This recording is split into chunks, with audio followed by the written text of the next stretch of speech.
আপনার মুখে ৭০টা বড় গুনাহের কথা শুনলেন। এখন এটা কি বলবেন যে একজন কি পুরস্কার পেতে পারে যদি এই গুরুতর পাপগুলো থেকে বিরত থাকে সারা জীবন ধরে?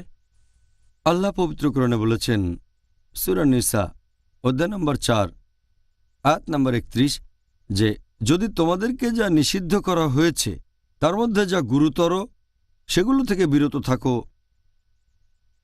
তাহলে আল্লাহ সুবহানাহু ওয়া তাআলা তোমাদের লঘুতর পাপগুলো মোচন করে দেবেন এবং সম্মানজনক স্থানে তোমাদের দাখিল করবেন।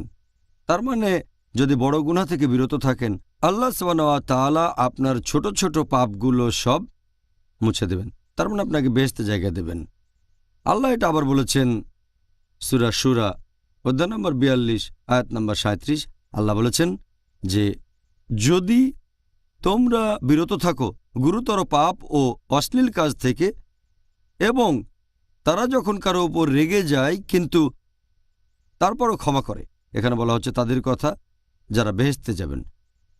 এরপর পবিত্র কোরআনে আছে সূরা নাজম অধ্যায় নম্বর 53 আয়াত নম্বর 32, যদি তুমি বিরত থাকো গুরুতর পাপ থেকে, বড় গুনাহ থেকে ও অশ্লীল কার্যকলাপ থেকে, আর যদি তখন ছোটখাটো অপরাধ করো, ছোট গুনাহ, নিশ্চয়ই আল্লাহ সুবহানাহু ওয়া তাআলা পরম দয়ালু ও ক্ষমাশীল। তার মানে যদি আপনি বড় গুনাহ থেকে বিরত থাকেন আর তারপরও যদি ছোটখাটো অপরাধ করে ফেলেন, ইনশাআল্লাহ আল্লাহ আপনাকে ক্ষমা করবেন, আপনি বেহেশতে যেতে পারবেন।